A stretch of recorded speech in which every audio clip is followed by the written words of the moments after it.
During the whole of a dull, dark, and soundless autumn day, when the clouds hung oppressively low in the heavens, I had been passing alone through a singularly dreary tract of country, and at length found myself, as the shades of the evening drew on, within view of the melancholy house of Usher.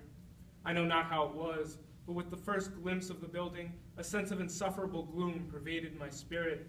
I looked upon the scene before me with an utter depression of soul which I can compare to no earthly sensation more properly than to the after-dream of the reveler upon opium, the bitter lapse into everyday life, the hideous dropping off of the veil.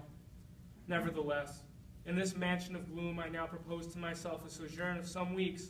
Its proprietor, Roderick Usher, had been one of my boon companions in boyhood. But many years have elapsed since our last meeting. Bless my eyes. My friend, it is so good to see you. The same to you, Roderick. I was amazed to receive your letter calling me here. You look so different from when we met last. And I am amazed that you accepted my invitation, and overjoyed. As of late, I have suffered a sort of nervous agitation. I have developed an acute bodily illness, a mental disorder which oppresses me, which produced in me an earnest desire to see you. I spoke to your family physician on the staircase. He wore an expression of trepidation. I hope everything is all right. You are my best, my only personal friend. And my hope is that with the cheerfulness of your society, I may achieve some alleviation of this malady. Of course, Roderick. The manner in which all this and much more was said, the apparent heart that went with your request, left me no room for hesitation. It will be good to reacquaint. Although as boys we have been intimate associates, I really know little of you other than of... My family? Well, yes. I have heard the same many times before. Understandably so. The Ushers are a very ancient family, noted time out of mind for a peculiar sensibility of temperament, displaying itself through long ages in many works of exalted art and music, and deeds of charity. I thank you. We Ushers have put forth, at no period, any enduring branch. In other words, our entire family lays in the direct line of descent. We are proud of our lineage. And one of your health. Lately, a sudden and frightful affliction. It is both a constitutional and a family evil, and one for which I despair to find a remedy. A nervous affection which undoubtedly will soon pass. What are the symptoms? They bewilder me, and are of much interest to the medical professionals I have seen.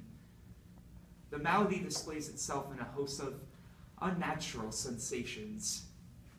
There's a morbid acuteness of the senses. The most insipid food is alone endurable. I can wear only garments of certain texture. The odors of all flowers are oppressive. My eyes are tortured by even a faint light. And there are but peculiar sounds, and these from stringed instruments, which do not inspire me with horror. My God, Usher, how absolutely dreadful. And yet there is more. I am enchained by a force. A force? Yes, a force. What on earth do you mean? It is difficult to explain. There's an influence. It's like some peculiarities in the mere form and substance of my family mansion have, by simple long sufferance, obtained over my spirits.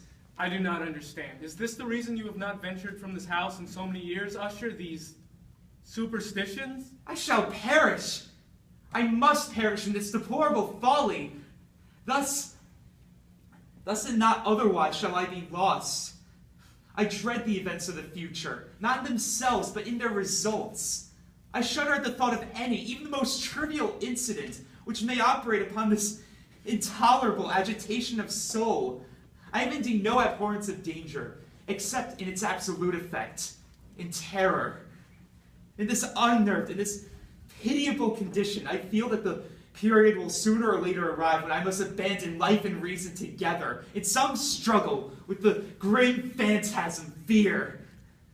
Nonsense, Usher. But your feeling is only temporary, I assure you. Your physician is sure to find you a treatment, and in the meantime, I am here. I will help you through this. I do not know what to say.